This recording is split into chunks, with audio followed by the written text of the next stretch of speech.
welcome to episode 2 of Crow 777 Radio. Today my guest is Greg Carlwood from Higher Side Chats, also known as THC. For those of you that have followed, you may remember that I had been doing interviews, but at the point that I went on THC with Mr. Carlwood, I began to get a lot of requests for interviews, and the recognition for Lunar Wave work jumped way up. So I thought it would be interesting to have him on. And though we will be kind of occupying different spaces in the podcast area, folks are familiar with who he interviews. He's probably one of the best interviewers I've ever had, and that makes a big difference to have a good interviewer. I will be tending towards people who are out there doing the work. I'm interested mostly in people who are doing things to challenge the system in one way or another. And having said that, I think one of the next guests I'm going to have pretty soon is Randy in Houston, who's caught the lunar wave twice. You folks may remember that I did a short Skype video here that's posted on the YouTube channel. So many people really enjoyed Randy, so I figured, what the heck, man, let's get him on for a couple hours and talk about what it is we're doing. He's just... he's a very interesting individual, and well, anyhow, let's jump back over to Mr. Carlwood. That's what this show is about. We cover so much in this show, and so what I'll do is I'll cue it up here. I'm going to run the first hour for YouTube, and then the second hour will be on my website. So let's take it from here, man. Let's get going. All right, man. Welcome to Crow 777 Radio Podcast. This is episode 2, and today we have Greg Carlwood. I know a lot of you follow him, and a lot of you know him. And truth be told, I think my interview career really kind of took off after my first episode with THC and Greg Carlwood. But out of the gate here, let me give a shout out to some supporters. I'd like to yell out loud to Zoe. Hey, Zoe, I hope you're okay, and thanks so much for everything. And also to Chris at beambarns.com. This is kind of a cool site. I went down there and checked it out. As you know, I'm living in a cold area, so I'm thinking about trying to put an observatory together for my scope so that when it gets so cold, I can shoot. And at beambarns.com, he has all kinds of prefab barns. He can actually make them. The blueprints are there, for example. They're timber frame barns.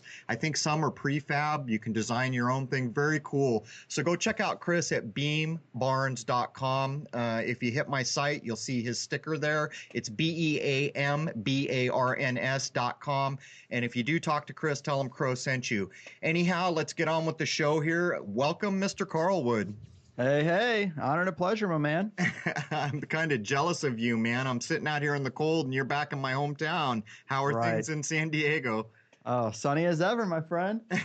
I love it. I wish. I have not even had my scope out once here, and now that it's finally warming up, it's raining again, so there it is. Yeah, man, I'm thinking about moving to Colorado fairly soon. Of course, the marijuana laws have a little bit of something to do with that, but I also just love Denver. But yeah, I'm feeling the same way. Like once I move, like right now, the cold doesn't seem to be such a bad thing. But once I'm in it, I'm going to be like, God damn it, I wish I would have been back in San Diego. What did I do this for? You know you will, man. It's a mile-high city. But the pot thing, I'll tell you, that's a funny thing, man. Wouldn't you have expected that California would have led the way on that? You'd have thought. You really would have. But, I mean, that's the cliche. Every other state who thinks about California, it's this stoner surfer culture. But, I mean, here in San Diego, they've done a lot to try to push it back as much as they could. They had it out there. There were as many pot shops around town as there were bars or tattoo shops when I first moved here. Now there's none, but they do home delivery, which is really just as good. But actually better, right? No, but I remember it was weird because growing up in the 80s, back in the days when I still used to party, I had to retire in the 80s. When I got out of the Marine Corps, that stuff was like rocket fuel, man. If I touch it, I stare at the bottom of my foot for 3 hours. So, but no, when I got back, they were everywhere, and then you could see the legislation. Oh, it can't be close to a school. Oh, it can't be close to a street. You know, and they just kept going down, pushing it out. You know, if people have skin, they can't walk in here. But that's funny, the home delivery thing. But anyhow, man, let's jump into this. So, what's new with you, man? What's new on the Carlwood horizon? Really just doing the same old thing. Doing the 5 shows a month, trying to stay steady with that. I still have an Armenia video to put out. Last year, I went to Armenia with Graham Hancock on a little research tour because a lot of people talk about Göbekli Tepe, which is there in Turkey, which borders Armenia. And a lot of people talk about things that are going on around Armenia and ancient sites there, but they don't talk about what's in Armenia. And I think that's because the infrastructure there is pretty weak. I mean, they have one major city, Yerevan, but outside of that, there's not a lot. Like, we went to one place where a local Armenia guy was showing us around. He's like, hey, come here. We did a little bit of excavation here. We found some pottery, some this and that. Why don't you check it out? We went over there, and there are just human bones, like, laying around. I picked up a jawbone that still had a tooth in it. Wow. And I'm like, oh, my God, I've never touched human remains before. But here they are, just right here. We can still hear people picnicking and hanging out, like, you know, through the trees, not more than probably a quarter acre away. And it was kind of nuts. And I have a lot of footage there. I'm still dragging my feet on putting it up because a lot of it's shaky and this and that. But that was a pretty amazing experience. And I'm trying to get that out because I think that if I put out a video that shows some of the sites we saw, I think it might be one of the first, because I don't think there's very many groups or any that have gone around and taken that tour. No, particularly in that part of the world, I think. But I remember the first time that I even heard the words Göbekli Tepe. I think it was associated with National Geographic, which is a magazine I'm not really impressed with at this point. It's really kind of gone the way of most print. But I have to ask, man, you were there, you were firsthand looking at it. Does it feel to you firsthand as ancient as you're being told it is?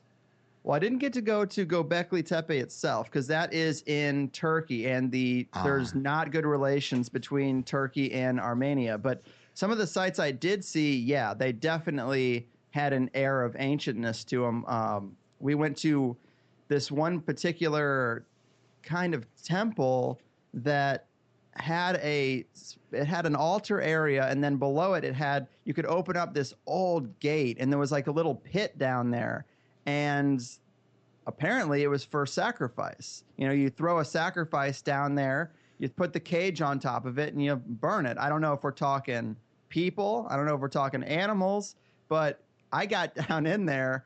I was like, you know, what the hell? I'm only here once. Everybody's staring, and I'm going to get down in it. And me and this one other dude, we got in it and took some pictures. And it had a definite creepy air about it. But one thing I would say about Göbekli Tepe is I'm suspicious of the fact that if you look at Göbekli Tepe now, you can find pictures online, but they're doing this quote unquote like restoration. There you go. And there are like 2x4s, like little 2x4s erected around it and holding up this ancient stone. It's ridiculous. And I would say they're ruining it.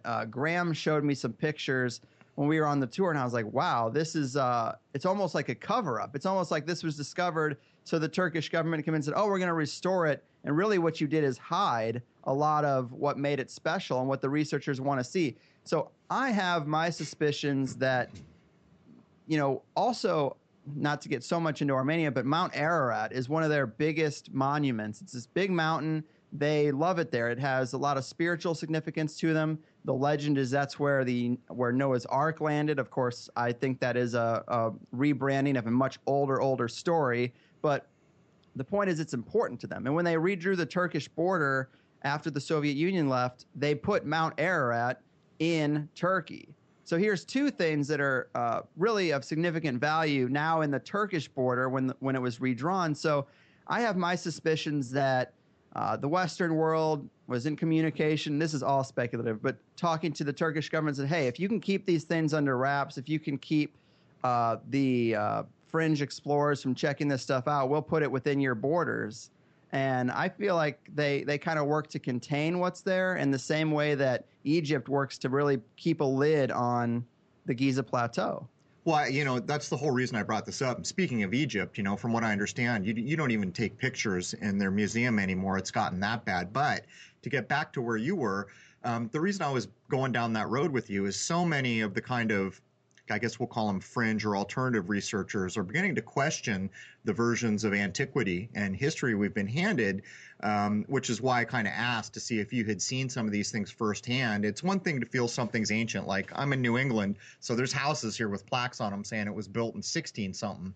By California standards, that's pretty old, but Right. it's a whole thing altogether to claim something is, 10, 15, 20,000 BC. It's a funny thing, when you look at, what's it called? Stonehenge.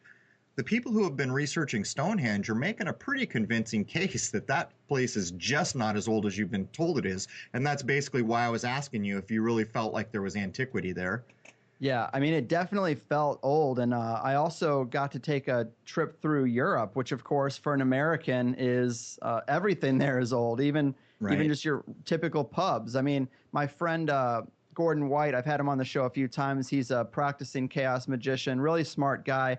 He took me to a pub that Crowley used to hang out in called The Plow. And I was like, wow, this is just so cool. But he also took me to the Avebury Stone Circles, which I wanted to go to Stonehenge, and he's like, look, don't go to Stonehenge. That's where all the tourists go. You're going to be stuck there with like 4 buses of Asian people taking pictures, and you can't get close to it.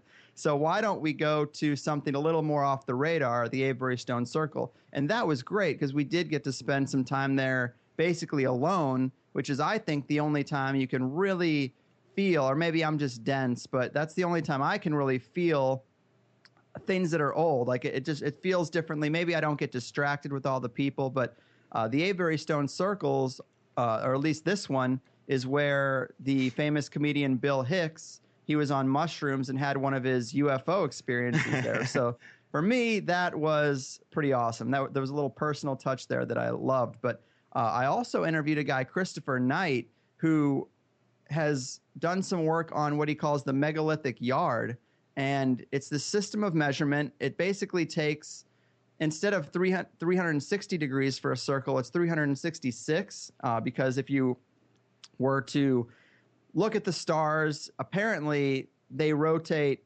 It's like one full rotation, or on a daily basis, they'll switch 1 degree, and it turns out to be 366. It's over my head because I'm not an architect or an engineer, but this precise measurement system is encoded into these stone circles, and it's also found at the Great Pyramid. So Christopher Knight basically connected these two things and said, look, there's mathematical evidence that whoever built the pyramids at least knew about these stone circles or used the same measurement system and probably came here to learn the mathematics to do it. And I mean, that's pretty mind-blowing because no one ever thinks about the ancient Egyptians or the builders of the pyramid going to England or having anything to do with that part of the world. But unless he doesn't think they could have arrived at it completely independently. But I don't know. That's an interesting thread too. Yeah, I mean, you and I actually talked about this once. We were talking about, if a year is 365 days, why the hell is a circle only 360? Yeah. And that was just kind of an offhand example. But the truth is that measurements and bases for everything else we do are almost always generally correlatable to nature, and these things are not. So I think there's a there, but these ancient things we're talking about, it is so damn frustrating because really it's like you were pointing out, they put all this crap in Turkey and then they lock down, how much access people have. This has been going on in Egypt. There's a lot of people questioning even Egypt and the stories behind that. And it's pretty clear to me anyhow, when you look at, like, Egypt is a good example. When you look at certain kind of art that's on the wall and carvings in the wall, some of them look kind of hastily scrawled in, and other ones look like they were done with a laser beam. It just doesn't match up. And the funny thing is, the ones that look like laser beams are older than the ones that look like they were scrawled. Yeah. So you're all, what's going on here? But all this that you've been talking about was the same trip that you did Paris in, right? Yeah, there were 2 trips pretty close to each other, but right, I did go to Paris on the European tour trip. What are your thoughts, now that you've had all this hindsight, for those listening, Greg and I were going to do a show. I think it was Friday the 13th, if I remember correctly, or maybe I have it backwards. And for some reason, we put it off a day. And having done that, what I consider a hoax, the Paris attacks, happened the day that we were going to do it. So we ended up talking about it the following day. But with all the hindsight, that was big in the conspiracy world for a while. What are your thoughts on that now, looking back? Well, when I was there wasn't much effect, but you do have people or guards standing around with machine guns, which is kind of unusual. We don't see that much in the States. We do talk about the police state, and obviously there is increased aggression from police, and who cares if you're shot by a handgun or a machine gun if you're dead.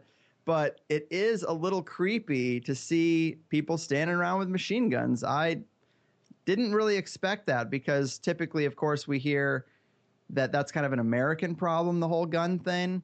But here our populace is armed, which is a bit of an equalizer. But there you're just like, I have to trust that this guy isn't going to go off the handle. I have to just trust that, the government here has trained this guy, given him a weapon, and that's okay. Like, I don't know this guy, and I don't really feel comfortable around guns at all. I mean, that's just me. That's how I grew up. But it was a little odd in that regard, but yeah, kind of crazy. It's a funny thing, I was in Okinawa for quite some time when I was in the Marine Corps, and you see all the police there have holsters, but there's no gun in the holster. And what happens is, or at least back in the 80s when I was there, what happens is if there's an event, they, go back and get issued a weapon.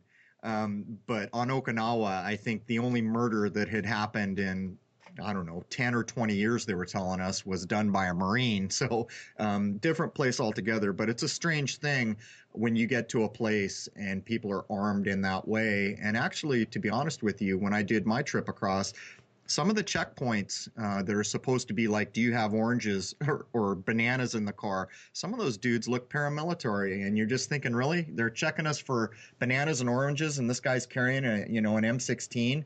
But anyhow, let's pull this back around to you a little bit. At this point, do you have any idea how many interviews you've done? I would say probably 200, maybe more. So since the onset of THC, you think you're around 200? Yeah, I would say so. Do you have favorite topics or favorite people that you've covered within that? I mean, do you have certain ones that you do where you're just like, yeah, I get to do this again? Well, I have to say you're one of my favorites, but I guess I've gotten more into the kind of down-to-earth concrete conspiracies because doing this for so long and getting into the really out there fringe stuff is really fun and great. But when I'm talking to like your average person, they have a really hard time jumping right into the deep end of the pool. So I've gotten more into things like the Titanic conspiracy, which I think is directly related to the Federal Reserve, and people don't realize that, but that's something that I can pretty much talk to the man on the street and get him to think differently about it because it's so long ago. If you hit him with 9/11, a lot of times there's so much emotional trauma there still, or it's just, the whole quote of it's too soon. They won't look at it objectively, but the Titanic, I mean, who's emotional about the sinking of the Titanic? So you can kind of reason a little bit better about it, but J.P. Morgan bought the shipping line that the Titanic was a part of not more than 10 years before it happened. He was supposed to be on the Titanic and got off at the last minute. So did his buddy, the heir of the, I think, Hershey dynasty. And then a lot of the opponents of the Federal Reserve, other elite class, were on that ship. And there's a lot of crazy stuff about the actual sinking, but it happened in 1912, and the Federal Reserve was put in place in 1913 over Christmas break. So you have this situation where a rich industrialist banker who wants the Federal Reserve to get put in place has this boat that's bringing over a lot of aristocrats from Europe, and a lot of the people who don't want the Federal Reserve are on it. And then you just get rid of it. And then not even a full year later, or a little bit more than 18 months later, I suppose, is when you put it in place. And we're still a victim to that today. So when people aren't sure if the Federal Reserve is bad, I say, well, look at this. This is how it got here. And they put it in place on December 23rd, right before Christmas. I mean, most of Congress wasn't even there. Most of the government was home for break. So this is when they do these things, when no one's looking. Now we have the Trans-Pacific Partnership, another nefarious plan from the globalists. And of course, for a long time, everybody's like, well, what does it say? We can't even read it because it was done behind closed doors. So when they want something done, they do it under the radar, or they create a false flag to distract people while they're putting these things through. But I think the Federal Reserve Titanic links are pretty strong, and that was the first time this was done. And I guess I've gotten more into those kinds of things because for me, when I'm talking to your average Joe, those are the things that for them seem to be more of revelations. Another one is the whole alcohol conspiracy. For the longest time, I was like, what was prohibition about? Like, was it really just some conservative religious housewives who clucked enough to get people to say, okay, we'll get rid of alcohol, just shut up? That's kind of what I thought the whole thing was about, because it didn't make sense. But when you find out that alcohol was used as a fuel, and a lot of the farmers ran tractors on alcohol, and they had their own stills. And think about today, if we all had our own little alcohol compost pile type devices that was actually powering our vehicles, because all these, it's a fallacy that these vehicles, I mean, now they're kind of built differently, but the Model T, the original cars, ran on alcohol that you could make yourself. And this was the problem. So Rockefeller and his cohorts decided to get rid of alcohol, and they said it was for consumption. So then 10 years later, when they repeal prohibition, everybody's only concerned about drinking it. They totally forget about the fuel component to it. And so now we're on Standard Oil, which is where Rockefeller made all their money. We're on that now still today. So all these things that happen, this legislation that passes that you kind of think of as odd or anomalous, behind it, there's always rich industrialists who have an agenda. And I think when you hit people with the alcohol conspiracy and the Titanic Federal Reserve connections, that's when their wheels get turning. And then maybe later you can hit them with something like the lunar wave. You know, it's funny you should say that, but in my mind, there's very few things that we see go on that isn't related directly to banking and big money. And as we all know, we've got a central banking system. And as we all know, supposedly the founding of this country was partially about getting away from that. And as we all know, it seems like at some point our government was blackmailed by the people who had cash and had them in debt. But the Titanic, you know, you bring that up, it's a funny thing. As I look back at it now, it almost feels like the 9/11 of its day, with the exact same people pulling the strings, with the exact same overtones. But I watched a guy, God, it's been a long time, I think he was British, trying to demonstrate that there was a sister ship. I think it was called the Olympia. Is that right?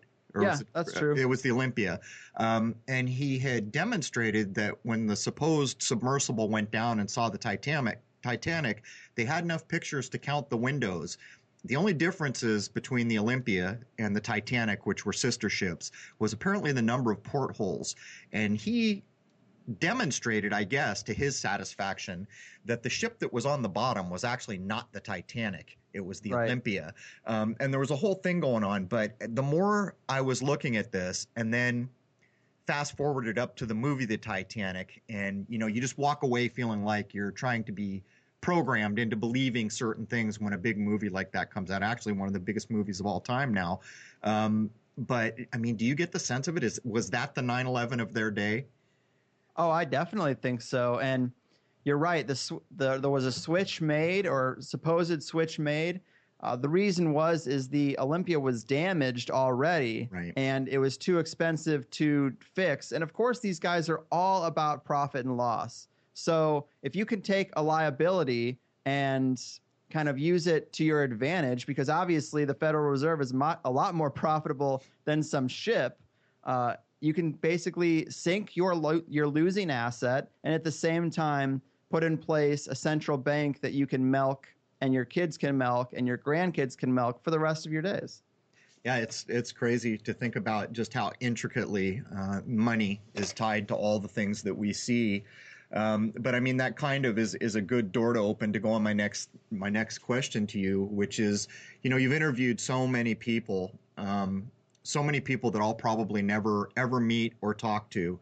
in my lifetime. Now that you're up to 200, I mean, you've covered the gamut from kind of people like me, who's just a dude in his backyard, to people who are writing books and, showing up on TV. And I know we've had some conversations. I mean, at one time we talked about when Hoagland had kind of made a run at me in that article in whatever it was. I think it was Newsweek. But do you feel like the mainstream community of conspiracy people are avoiding the real cutting edge of information and actually kind of diluting or adding nothing and detracting from the real storyline? Do you ever get the sense of that? Yeah, absolutely. I mean, that's a big part of why I started the show. I think things have changed a little bit now, but 5 years ago, which is kind of when I started it, there really wasn't conspiracy podcasts, and there really was just a couple of things out there. I mean, Red Ice at the time was a show I really liked. I don't really like the direction they're going anymore. But then you only had Alex Jones and Coast to Coast, and I felt like Coast to Coast was all this stuff about paranormal and aliens, but they never really get into conspiracy. And then Alex Jones is this guy who makes conspiracy look bad. He just screams and yells, and you look at the guy and you're like, this guy's irrational and he's completely insane.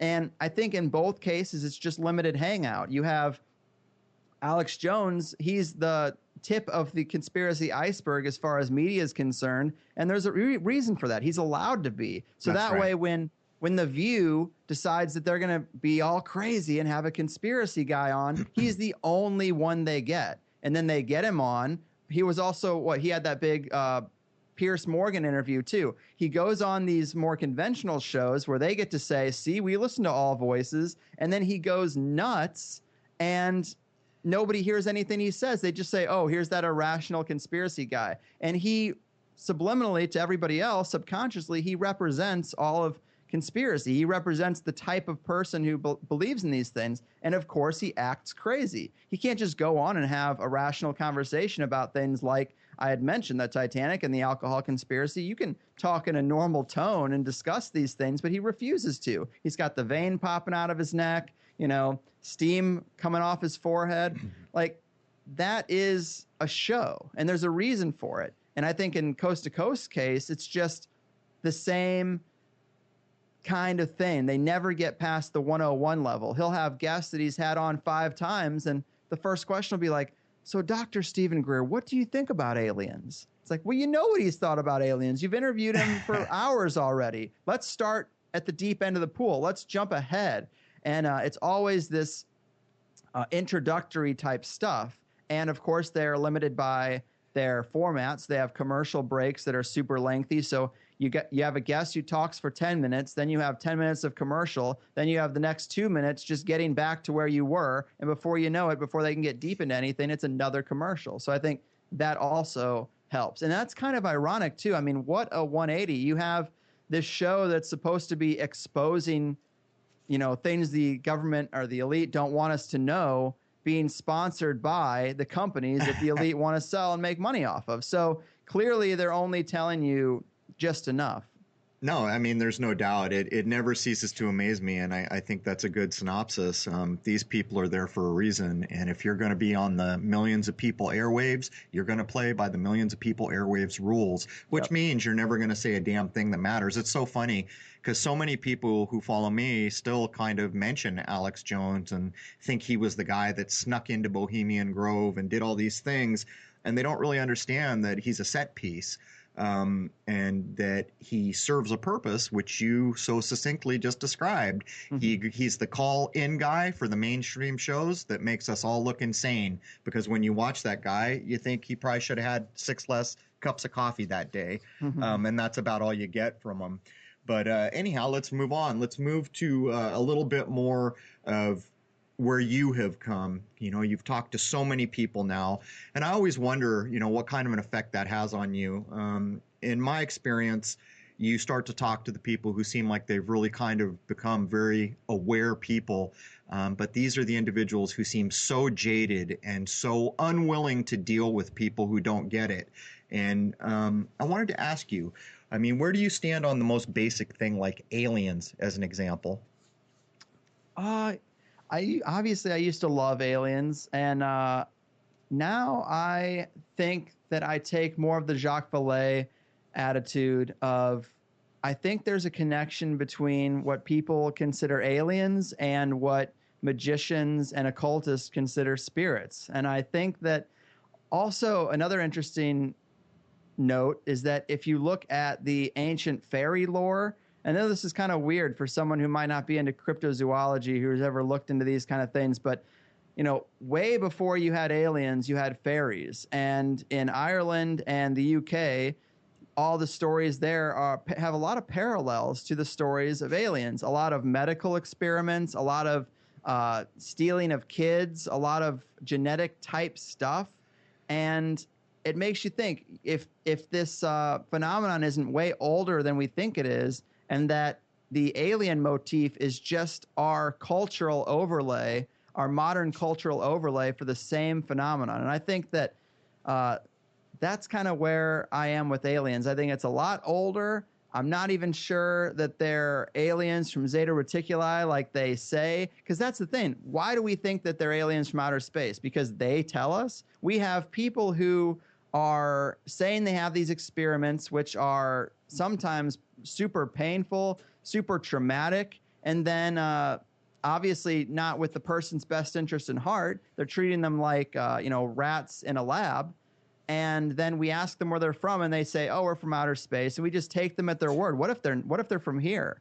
What if we share the planet with some kind of other intelligence, multidimensional perhaps, that has been with humanity ever since? And another little thing about the fairy lore, it's like if you were going to carry out some type of genetic program or experiments, or if you wanted to monitor certain segments of a population, where would you put them but on an island, which is what the UK and Ireland are. You're not hearing these stories from the middle of Russia or the middle of Asia, like these huge continents. You're hearing them from these small islands. Of course, now it's different because people have the ability to move a lot more than they had 500 years ago. But I think something is going on there, and I'm not sure that it's as simple as aliens from outer space. Yeah, it's a funny thing. I have always kind of thought it's so difficult to believe that human beings are the only game in town. But having come all this way and filmed so many strange things and then reassessed what I've filmed and come up with the conclusion that there is nothing so amazing about anything that I have filmed that I can't call it probably terrestrial technology. And then to take that a step further, you were talking about Zeta Reticuli and the Greys. You can almost look at the exact movie from Hollywood that put the gray images in our head, and then you can walk through to the Spielberg movies that echoed it, and you kind of see that there was a definition in media in Hollywood that was put forward to kind of bolster the idea of what aliens should be, which brings you back to what you were saying. Maybe it's something else altogether, or who knows. It's just, it's so hard to ever get close to anything that matters when we've got so much pollution from Hollywood and the mainstream sources. But right. Yeah, I mean, let's keep pushing, and I'll hit the divisive one next. Let's talk a minute about the flat Earth, and I know that you were getting pummeled at some point where people were hitting you saying, "Why don't you talk about this all the time?" And Right. as you know, I've had people like Mark Sargent out there saying my name in every single interview he's in. When I don't really support or appreciate too much of what he's done at all, I get constantly associated with Flat Earth because of just a couple people. And while I feel there's some real interesting work being done challenging the description of our planet, I wanted to ask you, where are you with Flat Earth? What do you think about it? Do you think there's any value in the movement itself? Well, I think there's value. I definitely think that questioning everything is good, and that is the furthest extreme of questioning everything, the actual composition of the planet itself. So I don't mind it. Like if I had to hang out with a guy, I'd rather hang out with a guy who's questioned everything to the point that the earth is flat rather than someone who's never even considered that terrorists didn't hijack planes and destroy the Twin Towers. Like I'd rather be on the side of the furthest out conspiracy theory than a guy who just thinks that there's nothing to see here across the board. But I definitely don't go that far. I mean, it's interesting because every time I go out to Sunset Cliffs and Ocean Beach and look out at the ocean, I always think, I see zero curvature here. And when I took these flights to Armenia and to also the flight to Europe, it went from here to Iceland, Iceland to Russia, and then Russia to Amsterdam. Of course, I started in Amsterdam. And going up that far north was really interesting. On the trip out, the sun never set, which was kind of crazy. It was an overnight flight, but the sun was always at least at like a sunset level. I could always see it, and then it started just to rise again. And I can't even wrap my head completely around some of this stuff. Like it's really hard for me to sit down and listen to 3 hours of flat Earth arguments and I say, yeah, that sounds right. And then I hear conventional people describing why the flat earthers are wrong and that this is how it really works. And I'm like, yeah, that could be too. It's tough, man. I keep the door open to all these things. I definitely think there's some strange stuff. Like Neil deGrasse Tyson talks like he knows everything and everything is just settled science. And he talks about the Earth being pear-shaped, yet the photos of the Earth are a perfect round blue marble. And then when asked about it, he says, oh, well, it's such a small degree of change that you wouldn't notice it in a photograph. I'm like, dude, I don't buy. I think either the pictures are fake, what you're saying doesn't make sense. It's tough, dude. But as far as the flat Earth, I wouldn't commit to it. Because that's another problem I think that conspiracy has is that people hear something once and then all of a sudden they're experts on it. Right. And I think the flat Earth is something that a lot of people have decided that after watching a 2-hour video by Eric Dubay, they've now uncovered the biggest secret and they just can't wait to share it. But yet they really don't know much about it. They don't really have the facts down. They just saw a movie. Yep. I think there's so many people within that community doing important things. I've said endlessly in interviews that in my view, this world is misdescribed, as is the sun, moon, and space, our solar system to boot. The problem is with the group, they've been around for 100 or 200 years, whatever it's been, and I don't join groups because you can see the divisiveness that's put into it. But I noticed that there are individuals who are contributing quite a bit. And the real problem here is that I do wholeheartedly believe that where we live is misdescribed, but I also think it's not going to be redescribed overnight. Right. And I think that becomes part of the problem because so many people who, like when they listen to me speak, they want these solid answers that I can't give them. It's a bit like saying, well, there's a door over there, but I can't walk through it for you, like that. But anyhow, I mean, that leads perfectly into the next little thing I have listed for us here. I mean, do you feel like our world is properly described or do you feel it's improperly described? And if you think it's improperly described, do you think that was by intention? Yeah, I do think it's improperly described. I just don't know to what degree. And I think it's all on purpose. Yeah, I don't think that they accidentally have steered us wrong about the Earth. I think the flat Earth goes too far, but one I do really like is the idea of the hollow Earth, and that gets back to the idea of fairies and aliens. Like, if they exist, where do they exist? Where do they come from? I think the idea of the hollow Earth is viable. I think if you look at what NASA's said, kind of cryptically, they've made mention that several other bodies in the solar system, they're calling them hollow. They're saying that the moon rings like a bell. Well, there must be some big hollow cavity inside if that's what they're saying. Of course, I know that we kind of think the moon might be something else entirely, but at least that's something to go on. And they say the same about Phobos, which is a satellite of Mars, I believe. And so you're hearing these things that not all the bodies in the solar system are exactly as we've been told, as just round balls that are increasingly dense towards the core. We're finding that there are some things out there that might have huge cavities inside. And I think the Earth might be one of those things. If you look at the polar regions, they are some of the most well-guarded regions, militarily guarded regions on the planet. I've read before that the reason the North Pole is such a no-fly zone and no satellites go over it is because they say that it's a threat to global security because the vantage point is so important. But that just doesn't make sense either, because someone's got the place quarantined. What about their advantage? And I think they had it quarantined long before anyone was going to be flying over it. But sorry for stepping on you. Go ahead. No, you're right, exactly, and there's a reason for that. And I think the Nazis, they very much believed that there was places they could reach by getting to Antarctica and then going inside somewhere. And I think they had obviously a lot of discipline, and they obviously knew how to get things done. So did the Nazis have this super regimented, super serious and important philosophy to them, but then they were just way out to lunch on this hollow earth thing?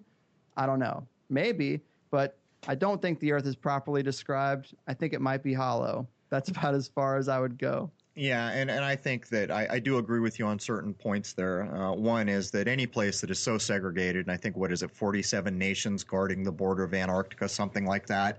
What are they hiding? I mean, ice. Yeah, well, not only that, there's flight paths that would be shorter, actually shorter, if they could fly over that landmass with the models that were handed. But it's clearly nonsense. And, then you can look at the names of things. Everything's named after a king or a queen, or, it goes on and on and on. Yeah. But I mean, this kind of brings us to, if we can agree, and I think we both do agree, that this world is misdescribed, what about the solar system? And for my part, if NASA has intentionally hidden the shape of our world, what our world is, where we are, I can't accept information from them. But that's just me. Where do you stand on the solar system? I mean, do you accept the model that is primarily given us through space agencies and then bolstered by Hollywood, with the Star Trek in the 60s and, all the way on up?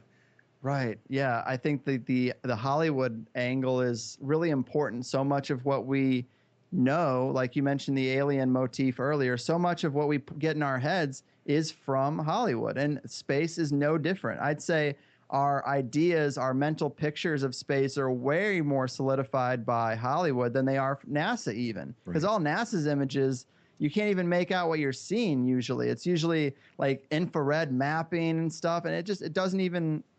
I can't make any sense of it. I'm not an expert, but most of my ideas from space, yeah, they definitely come from the Hollywood movies. And we have to remember, like, all those ideas are just films. Like, you can't base your reality off of them, even if they're supposed to be telling you that that's what reality is.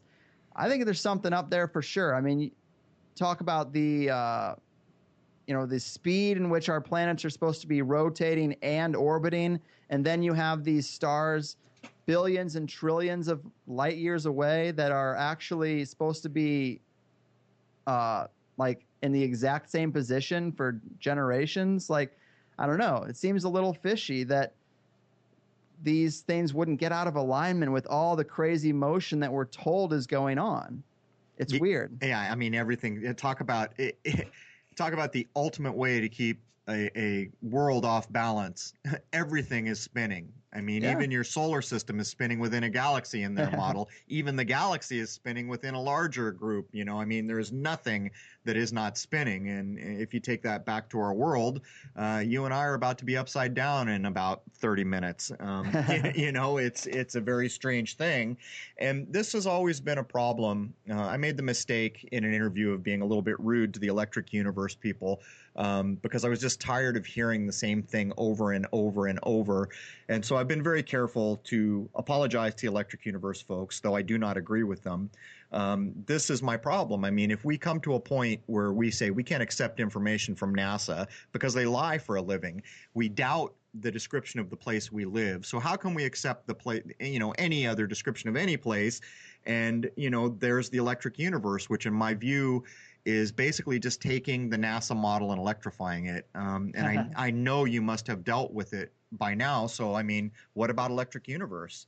Right. I mean, if you're going to doubt the typical composition of space and the planets and the solar system, then the Electric Universe model isn't going to be for you, because it is built on that template, and it does just add the component of electricity. But there are some things that are interesting about it. Like if you get into the real elite conspiracies about what they believe, what the secret societies actually worship, you'll find a ton of Saturn references. You'll find a ton of Saturn worship. And one thing that's an interesting component to the electric universe is that they basically consider space to be, instead of an empty void, it's more of a blanket of electricity, of maybe static electricity, some type. And instead of the sun being a gigantic nuclear furnace, it's actually more of an electrical type thing. And they consider certain bodies that are stars to have to be able to discharge their electric fields. And the theory goes that at some point in history, Saturn was actually a brown dwarf star that was our real sun. And at some point, it discharged with our current sun and went off out into the distance. And it's very strange because I can't really fathom that happening. The way everything in space seems so static, a change that radical seems a little hard to compute. But why are the elite worshiping Saturn? Why are these ancient bloodlines of secret societies that seem to go back very far? They all have this Saturn worship, and it's got to be for some reason. But I find the electric universe pretty compelling, pretty interesting, mainly for that Saturn connection. And I think we've been kind of lied to about a secret area of physics that's been quarantined from people that I think contains electricity, gravity, magnetism, and even waves. Like I think it can be translated into music also. I think there's a musical component. Maybe that's how things like the pyramids in Coral Castle were built, by tuning a wavelength to some type of auditory tone that also has some kind of effect on gravity. Weird stuff. But if you look into the Hutchinson effect, he's doing a lot of experiments that are on camera that are in that realm right now. Yeah, at the base of things, initially, years ago, when I first initially saw the electric universe model, I was intrigued a bit and I was looking. But I mean, we can agree, I think, that to go down the electric universe path, you have to accept the NASA solar system model. And I mean, some people may say it's not just NASA, it's Galileo and all these other people. So yeah, you have to accept the textbook kind of solar system space model that we've been handed to go down this road, wouldn't you say? Yeah, it's built on it. It's important. It's definitely tied in there. Like, you can't really separate the two. But where I think they're right is the component of electricity having something to do with gravity. Like, maybe gravity isn't a force itself. It's just a byproduct of electrical force. I think that's an interesting thing, an interesting area they get into. And also because it ties into UFOs. What are UFOs? But anti-gravity craft, electrogravitic craft, also has to do with rotation. A lot of these crafts, you'll find there's an outer edge that's rotating around a center body. And obviously all over my head, but it also ties into Tesla and free energy. And the argument there is they can't tell us about UFOs. They can't tell us about the electric universe. They must keep all this stuff secret because it gets us to a point where we would inevitably reach free energy, because these are all the things that lead us there. All the breadcrumbs that are quarantined in the conspiracy world are the things that lead us to free energy. And we just talked about, the alcohol conspiracy. And I think just as that was to keep us away from energy independence, so is all this in another weird way. Yeah, when as you were talking and I was thinking about it, I know that you interviewed Dollard, and for my money, this is a good example. Someone like Dollard comes in and says some very compelling things, but he challenges it all the way to the foundation. Yeah. He takes the old foundation, hits it with a sledgehammer, cracks it to smithereens, pushes it out of the way, and then builds kind of more of a common sense, logical progression, pointing out along the way where he can clearly see shenanigans was played. Yeah. And so for my money, people like that are always going to have a higher spot in my mind as a valuable source of information, because I just can't get past accepting things from NASA. And it blows my mind that in this day and age, the scientific community still will not take the time to demonstrate that the Apollo stuff we were handed was wholesale fraud. I mean, you can use parallax, you can use any number of things to just wholesale show it was made up out of whole cloth, and a good chance Mr. Kubrick had a hand in it. I guess we can't prove that using hindsight, but we can in fact prove that what we were handed as moon landing evidence is all fraud. So I just can't get past accepting these older models. And, the lunar wave, the 2012 footage is either going to do one of two things, in my view. 50 years from now, it won't have mattered and no one will ever remember that it was shot. Or some things will be discovered about the moon and people may look back and say, see, this was the first time we really had an inkling. But anyhow, I want to pull on one thread that we covered there, and it has to do with media and why we accept these models. When we look at a place like NASA, and for those of us who have pointed out, like I took time to point out what I consider fraud with the Rosetta Philae comet landing. I did a clip on it. Then I was covered widely in Gizmodo, Daily Mail in the UK, Time magazine or Newsweek magazine here in this country twice because I did a clip saying that the Pluto flyby was fraud. So let's jump in to what effect TV and movies has on kind of our human psyche to accept these basic models that I feel should be challenged. How big is the role of TV and movies in accepting these things that should actually probably be science-based? Yeah, I definitely think it's paramount, man. And another odd element to that is, well, I guess something I've been thinking about recently, not having to do with space, but having to do with movies, is what is the one element that is in almost every movie you see? It is a love story. The only movie I can think of that's mainstream good that doesn't have a love story is Snatch. I love that movie, but it's a good movie. I can think of very few that don't have that. And why? Why is it like that? Is it because it's a simple story that everyone can relate to? Or is it because when you have people buying into the idea of lifelong romantic love, getting into the contract of a marriage and building a family, I think people are easier to control. Yep. If you had people like in the 60s with free love and chaos and everybody just doing whatever they wanted, you really can't crack down because people are guarded against authority in that type of paradigm. But, go into any comedy club in the country and you're going to hear some people making the same jokes about marriage being a prison that you're trapped in for the rest of your life. And I mean, I don't want to, totally shit on that because I'm in a relationship that I'm probably going to be in for the rest of my life. I'm very happy with it. I'm comfortable with monogamy and all that good stuff. But I think there's manipulation there. You can't deny that it's easier to control people if they're in that paradigm. And is it natural? I don't know, because I think that our same biological mechanism that wants us to have sex also wants us to have sex with multiple partners. That's why there's so much cheating. That's why so many marriages do end in divorce. I think that there is a biological trigger there to spread your seed. I mean, that's how populations grow. But we have been trained and regimented to be like one person for the rest of your life. Granted, I'm going to do that because that's the society we're in and I'm very happy doing it, but it does seem like an against the grain way to live. Yet it's drilled into us from, day one.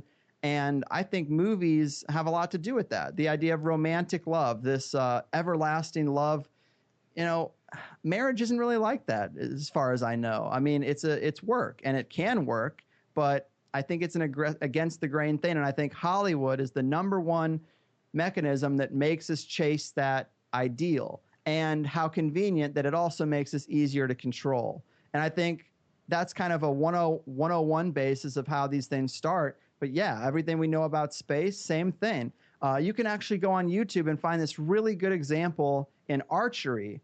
There's this guy, wish I could remember his name. He's Hungarian or something, so his name is very hard to pronounce. But he is a master archer because he went back and resurrected the way archery used to be.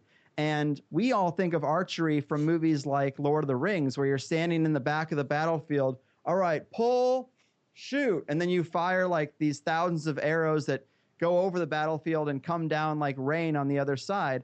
That is all a fabrication of Hollywood, because archery used to be a lot more close combat fighting, and that sounds so crazy and weird, but you got to see this guy do it, because he has like little courses set up, and he goes around and he does archery in the traditional sense, and it looks so foreign and it looks so deadly too. It's ridiculous. And you can find this guy on YouTube, and I think that is a good, simple, non-emotional, easy to grasp example, because he cuts in between movies and he cuts in between like old paintings that showed archery and how different they are.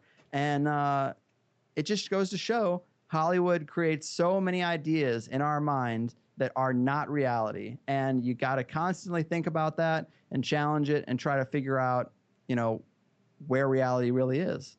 I would almost say that Hollywood has shaped the lion's share of our culture. Yeah. Maybe why we wear blue jeans, and maybe why we had a car culture the way that started in the 50s. And I think your example of love was just spot on, because left to our own devices, we may find someone who we love, who we want to be with, but it's a construct, marriage. Who finally said, we're going to get this third dude, and by the way, he's going to be a priest, to come. Right, a stranger. Yeah, and then we're going to license you. And, in my lifetime, I don't know if you're old enough, but in my lifetime, part of that construct was we needed your blood. We got to figure out the RH factor to make sure you two are compatible. But at some point, that became unimportant for some reason. All these strange things. But, I mean, can we agree? We have this bizarre establishment that started in the West called Hollywood that is apparently run by a certain religion and a small number of families who have probably shaped 80 to 90% of the Western culture, which is exported all over this world. Okay, so there is the first hour or so with Greg Carlwood. The second hour will be running on Crow777radio.com on my podcast website. It will be available for members. As I mentioned in the beginning, Randy will be coming up as one of my guests. For those of you that remember, Randy has caught the lunar wave twice in the city of Houston. And we're going to be talking about what he's done and the equipment he's using. And we're going to be talking about being in lunar wave season. So I hope you will all stay tuned, and I hope that you guys will jump on over to my podcast website and catch the second hour. Okay, almost forgot. In the second hour, we will be finished talking about the impact of Hollywood movie and Jewishness on culture and how we view space. We'll be talking about false news, false flags, typically termed as false news. We'll be talking about who may be behind that and the relationship of those who are running Hollywood. We're going to talk about topics that Greg may no longer address on THC and the lunar wave. And the reason that covering lunar wave with Greg is interesting because he has such a kind of large following. So we'll be talking about what impact the lunar wave has had in the conspiracy community, whether it's helped change people's view of the moon, and whether or not it's being taken seriously by the majority of people that he has contact with. We'll be talking about NASA, of course, whether they've lied about major missions. We're going to talk about whether U.S. is in free fall, whether it's getting better or worse here. We'll talk about the 10th article, and I asked Greg what he'd like me to cover in that 10th article. There's going to be much, much more. But anyhow, join me over at Crow777radio.com for the final hour of the Greg Carlwood podcast.